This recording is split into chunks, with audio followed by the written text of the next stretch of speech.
Salut les fruits addicts, bonne année à vous encore une fois. Alors aujourd'hui on va parler du deuxième fruit le plus consommé au monde, la mangue. Donc là Vincent va vous présenter plusieurs variétés de mangue, vous donner des conseils et des outils pour comprendre comment ça fonctionne la culture de la mangue. Puis il y aura un petit temps de dégustation quand même parce que c'est drôlement bon et moi je vous ferai une petite minute un peu naturaux avec les vertus de la mangue et les bénéfices santé que vous pouvez en tirer. À tout de suite. Salut les fruits addicts, alors aujourd'hui on va vous parler d'un fruit qui est très connu, qui est très consommé, peut-être un des plus consommés dans le monde, c'est la mangue. On va vous parler de mangue, voilà. Donc je vais vous parler moi un petit peu de sa culture, je vous présenterai quelques variétés. Il y a pas mal de choses à dire, hein. C'est quand même une longue histoire puisque c'est un fruit donc, qui est originaire de la zone indo-birmane et qui est cultivé par exemple en Inde depuis plus de 4000 ans. Vous voyez, donc il y a beaucoup de choses à dire. Je vais essayer de simplifier au maximum, de vous donner aussi un petit aperçu de la culture de la mangue ici en Nouvelle-Calédonie, hein, car c'est celle que je connais le mieux, bien que ce fruit soit cultivé maintenant un petit peu partout dans le monde, en tout cas dans toutes les zones tropicales, subtropicales, même au niveau du bassin méditerranéen. On s'aperçoit qu'il y a de plus en plus d'acclimatations qui se sont faites, que ce soit en Espagne, au Portugal. Voilà. Donc, voilà. La mangue, donc l'origine tu en as parlé.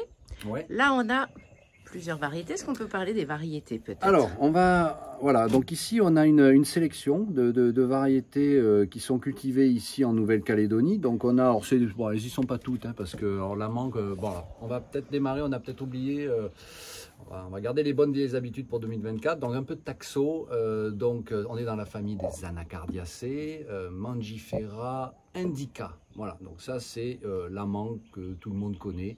Dans ce genre Mangifera, il y a d'autres espèces moins connues, dites des mangues sauvages, notamment en Indonésie, à Bornéo, qui aujourd'hui commencent à être cultivées, notamment auprès des collectionneurs. Mais là, aujourd'hui, on va parler de la mangue classique, celle qui est cultivée un petit peu partout dans le monde.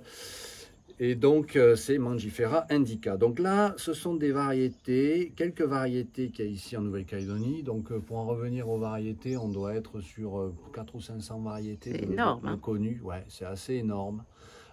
Et je pense qu'il y en a encore qui sont créées, sélectionnées au jour d'aujourd'hui. Alors on est d'accord quand tu dis 300 ou 400 variétés, c'est-à-dire qu'issues de cette variété originelle, issue de l'Inde et de la Birmanie, il y a eu des croisements, c'est ça? Voilà, alors en fait, on s'aperçoit qu'il y a... Donc l'origine, on la situe en gros autour de la Birmanie. Il y a une partie, donc tout ça, ça s'est... distribué, ça a été introduit dans plein de régions, mais principalement en Asie du Sud-Est et en Inde. Voilà, on s'aperçoit que cette distribution à l'origine, elle s'est faite comme ça. Tout ce qui est Asie du Sud-Est, on s'aperçoit que ce sont des variétés qui sont polyembryonnées. Voilà, on y reviendra après. Et tout ce qui est Inde, c'est plutôt mono-embryonique. D'accord. Voilà.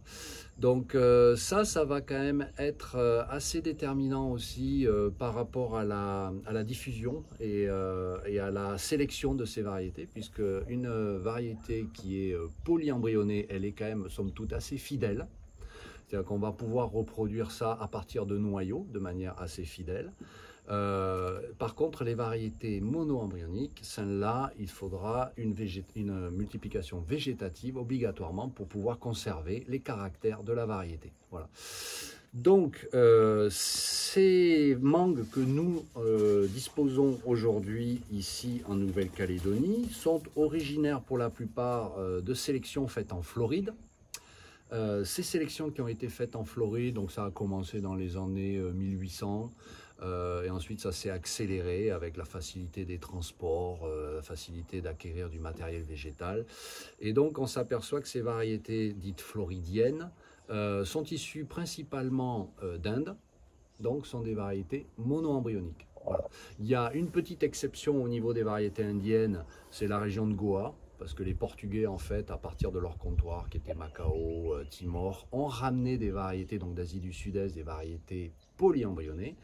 Mais sinon, voilà, donc les États-Unis ont commencé un travail de sélection, on va dire milieu des années 1800, à partir de ces variétés indiennes, variétés mono-embryonnées. Et nous, aujourd'hui, on hérite de ce travail qui a été fait. Et donc, c'est comme ça qu'on a des variétés comme Valencia Pride. Alors voilà, parle-nous un peu des variétés qu'on Donc a là. ici, on a fait une petite sélection, c'est les variétés qui sont... Alors, elles n'y sont pas toutes, hein, parce que bien entendu, l'intérêt de cette sélection, c'est de pouvoir sélectionner des variétés qui sont plus hâtives, d'autres plus tardives, en gros, étendre la période de fructification. Ouais, donc on a eu beaucoup de pluie en début de saison, pendant la floraison en fait. Hein, La floraison en Calédonie, c'est vers quelle période? En fait, pour induire des floraisons avec les manguiers, c'est très simple, hein, il faut un petit stress, donc un stress en général hydrique. C'est-à-dire qu'il faut un peu de sécheresse. Voilà. Donc en général, ça correspond au début de la saison sèche ici en Nouvelle-Calédonie, c'est-à-dire les mois de septembre-octobre. En général, il y a un petit coup de sec là qui permet de déclencher les floraisons de manguiers. Et bon, cette année, cette période-là n'a pas été sèche. La sécheresse est arrivée tardivement. Donc les premières floraisons, j'ai envie de dire, ont été un peu gaspillées. Ça a grillé un peu. Ouais, hein. ça a grillé. Et puis même, ça a pas vraiment noué.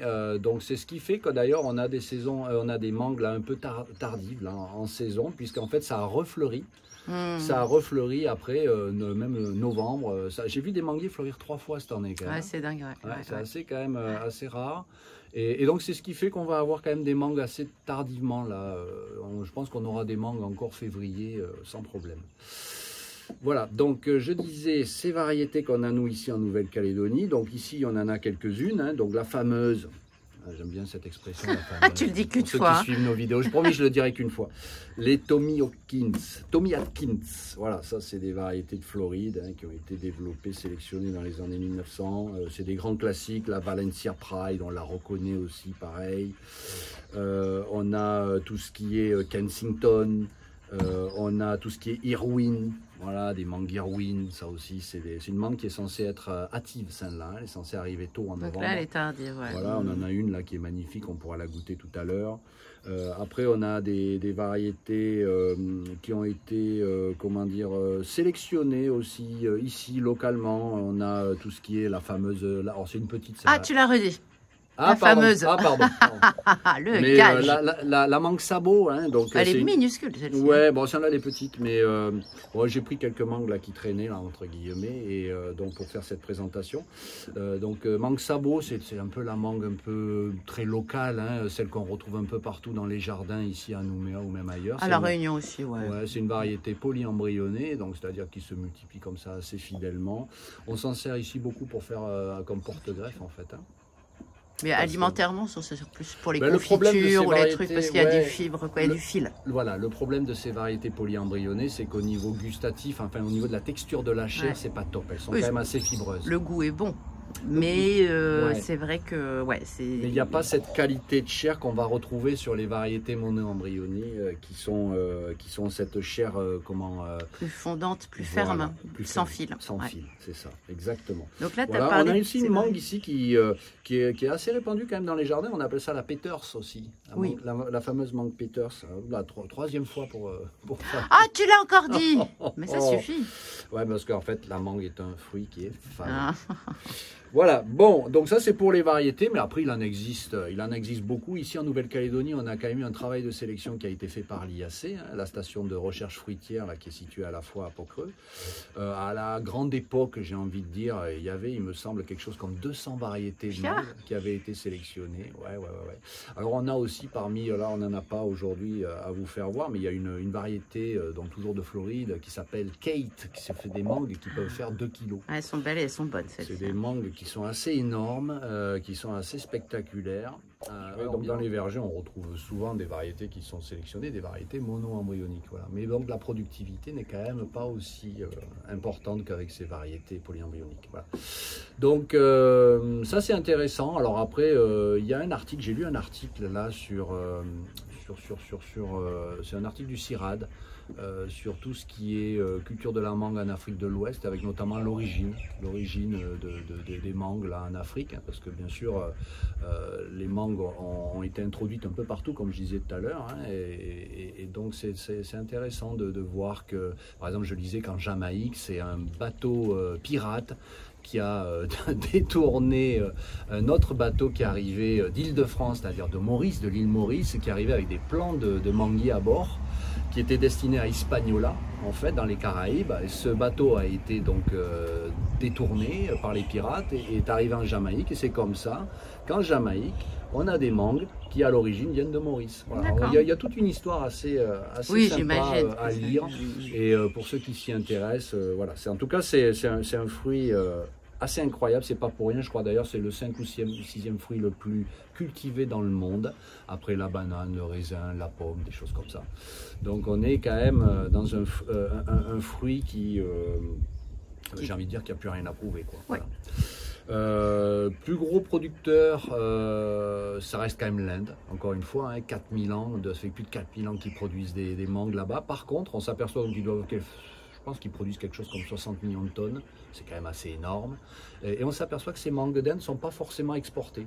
Elles sont auto-consommées local, bah oui, sur un après, marché local. Bah, quand on sait que la mangue, tu peux la cuisiner verte, Oui, avec du salé, en dessert, avec du sucré, bah, forcément, quand il n'y a pas grand-chose à bouffer, c'est un fruit qui est nutritif. Donc 60 millions de tonnes qui sont en gros consommées en Inde, c'est quand même assez incroyable. Voilà.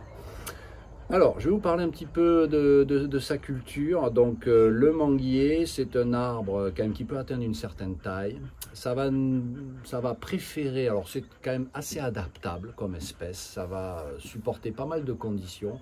Mais au niveau du sol, il faut des sols quand même assez profonds. On a des gros pivots, hein, donc il faut quand même des sols assez profonds de préférence et bien drainés. Voilà, ça va adorer des environnements sablo-limoneux.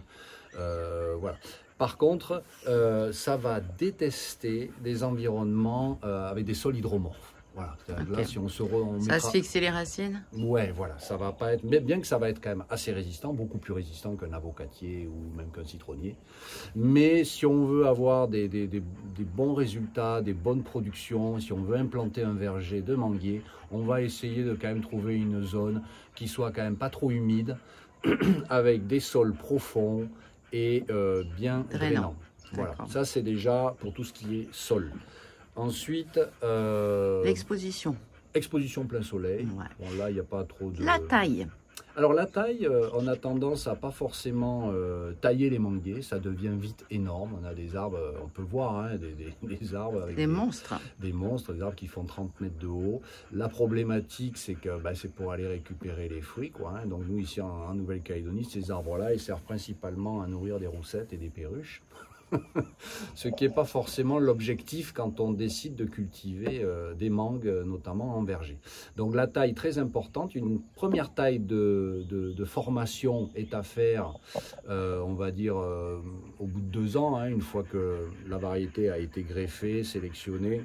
Oui, on parle bien là de verger. Hein. Oui, là on parle de culture, oui. Notamment en verger.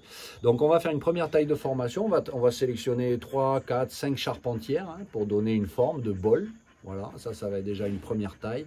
Et ensuite, on essaiera de limiter la hauteur à 4-5 mètres. Voilà. Alors, c'est parfois plus facile à dire qu'à faire parce qu'on a des porte-greffes qui peuvent être plus vigoureux que d'autres. Hein. Je sais qu'il y a un gros travail aujourd'hui qui est fait en Floride, notamment de la part du docteur Campbell, qui est un des spécialistes de la mangue aux États-Unis. Il sélectionne tout un tas là, de porte-greffes nanifiants. Voilà, on a déjà vu ça sur des agrumes. Hein. Là, pour les manguiers, c'est la même chose. L'idée, c'est d'avoir des manguiers qui ne dépassent pas 3, 4, 5 mètres de hauteur pour pouvoir faciliter tout ce qui est cueillette et culture récolte. Ouais. Donc est-ce que c'est... Pardon. Non, j'allais dire juste donc la taille importante quand on veut cultiver ça en verger. On a aussi un dernier point au niveau de la culture. On s'aperçoit que notamment les Indiens ont initié ça, mais maintenant aux États-Unis aussi. On a tout ce qui est high density orchards, c'est-à-dire c'est des densités importantes. Alors, normalement, on avait l'habitude de planter du manguier 8 par 8, 8 mètres par 8 mètres, c'est-à-dire en gros ça fait du 200 arbres par hectare. Là, on s'aperçoit aujourd'hui qu'il y a des essais qui ont été faits en raccourcissant ces espacements avec du 4 mètres par 4 mètres, donc qui permet de monter à 400 arbres par hectare. Voire plus. J'ai vu des essais là, qui ont été faits avec 500 arbres par hectare. Alors par contre ça nécessite un entretien au quotidien, de la taille intensive aussi. C'est-à-dire que là voilà, on est obligé de augmenter nécessairement aussi les nuisibles, mais, les maladies. S'il y a une maladie sur une haute densité. Enfin, en tout cas, c'est des essais qui ont été faits. C'est de la culture intensive, ça. Bon, après, ça a ses avantages, ses inconvénients, mais au niveau de la productivité, il s'avère que ça permet d'augmenter sur un espace déterminé la quantité de fruits produits. Voilà. Par contre, après... Alors, c'est sensible à quoi la mangue et le manguier comme maladie, comme insecte, comme nuisible? Alors, ça va être sensible principalement à tout ce qui est champignons, notamment anthracnose, donc pendant la saison des pluies, parce qu'en fait, le manguier va avoir besoin de 2 saisons. Une saison pour induire tout ce qui est repousse végétative, donc là, il faut de la chaleur, de l'humidité, hein, c'est-à-dire que là, ça va être le moment. Début d'année, nous ici en Nouvelle-Calédonie, on va se retrouver les mois de février, mars, avril avec de la chaleur et de l'humidité. Donc ça, on va être sur du développement végétatif. D'accord. Et ensuite, il faut une période plus sèche, voilà, plus froide, pour pouvoir induire tout ce qui est floraison et donc fructification. Okay. Donc ça correspondra à la fin de l'année. Voilà. Ok, mais les nuisibles? Alors, les nuisibles, on a tout ce qui est bien sûr mouche de fruits, nous ici en Calédonie, qui concerne aussi les manguiers, les mangues malheureusement. On a tout ce qui va être donc les champignons principalement, donc de l'oïdium qui va s'attaquer aussi aux floraisons, tout ce qui est anthracnose, on va le voir sur les feuilles, des taches noires, même sur les fruits. Bon là, ce sont des fruits qui sont assez propres. Hein, ils sont beaux, là, ils sont propres, pourquoi? Parce qu'encore une fois, là, on sort de 3 mois de sécheresse ici en Nouvelle-Calédonie, donc pour que ces champignons puissent se développer, il faut de l'humidité. Donc là, ça n'a pas été le cas. Donc on a une bonne qualité de fruits là quand même cette année, là, en tout cas là sur les mangues qui sortent en ce moment là début janvier. Bon voilà principalement pour tout ce qui est, on va retrouver ça principalement pour les mangues. Après bien sûr il y a quand même des nuisibles, on a les perruches, on a les roussettes, on a toutes ces choses là qui viennent prélever des mangues sur les arbres selon les endroits. Après il y a des endroits qui sont plus ou moins exposés. Bon, voilà en gros ce qu'on pouvait dire sur la culture de la mangue. Donc nous ici en Nouvelle-Calédonie, c'est une culture qui se fait principalement sur la partie ouest, sur la côte ouest de la Nouvelle-Calédonie, parce que c'est la zone la plus sèche, donc celle qui permet de pouvoir cultiver ça plus facilement, parce qu'en fait quand on se retrouve dans des environnements trop humides, nous c'est le cas par exemple ici à la Coulée, c'est pour ça que bon, on a quelques manguiers ici sur la propriété, mais on a toujours pas d'ailleurs de verger à proprement parler. C'est plus de la collection. Ouais. C'est plus de la collection, nous l'idée c'est d'avoir un parc à bois ici, de conserver ces variétés, mais je me fais pas d'illusions. On a un voisin d'ailleurs aussi arboriculteur là qui a planté, je sais pas, il doit avoir une bonne centaine là de manguiers là, des peters notamment. Bon, il n'y a pas de production quasiment, parce qu'en fait on est dans un environnement trop humide. Voilà. Donc c'est le cas dans la plupart. On s'aperçoit que tous les pays, les principaux pays producteurs de mangue, que ce soit Brésil, Mexique, Inde, ça se pratique dans des zones quand même assez sèches. En fait. Voilà. Ça n'empêche pas après d'irriguer, hein, justement, pour pouvoir avoir des qualités de fruits et tout. Mais la floraison va être très sensible, et tout ce qui est nourrison va être très sensible aux excès d'eau, à l'humidité, voilà, ambiante. Donc il faut faire attention à ça. Bon, voilà ce qu'on pouvait dire sur tout ce qui est culture de la mangue ici en Nouvelle-Calédonie. Si vous avez des questions, vous n'hésitez pas dans les commentaires à nous les poser. Et là, je vous propose donc maintenant de passer à la Minute Naturo avec Audrey. Alors, ça va être une petite rubrique quand les fruits se prêteront à l'exercice, où je vais parler un petit peu plus des vertus, des bénéfices santé du fruit. Alors, la mangue, c'est un très bon fruit. Comme je disais en introduction, c'est le deuxième fruit le plus cultivé au monde, le plus consommé, au monde après la banane. C'est un fruit qui contient beaucoup de fibres solubles, c'est-à-dire que c'est très bon pour le système digestif. Ce serait un protecteur des cancers colorectaux, et ce serait aussi, c'est un super remède contre la constipation. Donc c'est intéressant. C'est un fruit qui est très riche en vitamine C, c'est toujours intéressant. Tous les fruits oranges, vous vous souvenez, ça contient du bêta-carotène, de la vitamine A, c'est excellent pour les yeux. Donc c'est un protecteur au niveau de la cécité nocturne, c'est-à-dire quand on commence à avoir du mal un peu à voir la nuit, le soir, il faut manger des fruits qui sont très orange ou rouge, et la mangue est un super fruit pour ça. Alors, il y a une controverse par rapport au sucre et à la mangue. Alors, dans certaines littératures, on lit que la mangue, c'est le fruit interdit pour les diabétiques, et dans d'autres, on dit qu'au contraire, ça ferait baisser la glycémie. Alors, oui et non. En fait, quand elle est consommée mûre, c'est très riche en sucre. C'est-à-dire que pour 100 grammes de mangue, vous avez 14-15 grammes de sucre. Donc, c'est quand même bien chargé en sucre. Par contre, c'est la mangiférine qui est un principe actif, en fait, du manguier, et je précise du manguier. C'est-à-dire, c'est ce qu'on retrouve dans la peau, dans les feuilles et dans l'écorce. Or, c'est pas du tout ce qu'on consomme dans la mangue. Et par contre, la mangiférine a des vertus abaissantes de la glycémie. Il y a plein d'études qui sont en train d'être faites pour extraire ce principe actif et potentiellement l'utiliser pour diminuer la glycémie alimentaire. Donc, un fruit qui est riche vitamine C, vitamine A, vitamine E. Et alors, très intéressant, c'est un fruit qu'on peut complètement consommer le soir.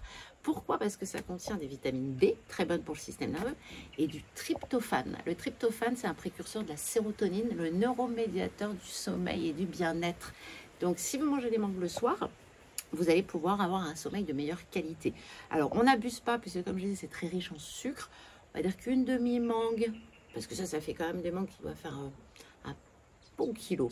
Une demi-mangue, on est quand même sur 400 grammes de fruits et c'est suffisant le soir, une demi-mangue, une joue de mangue, c'est tout à fait ok pour avoir tous les bénéfices santé que vous allez chercher et trouver dans la mangue. Moi, je vous propose maintenant qu'on les goûte, ces mangues, et qu'on vous en parle un peu. Alors, elles ne sont pas toutes mûres. Il va en avoir une ou deux, je pense, à goûter. Et puis, on retrouve Vincent, comme ça, on fait la dégustation tous les deux. À tout de suite.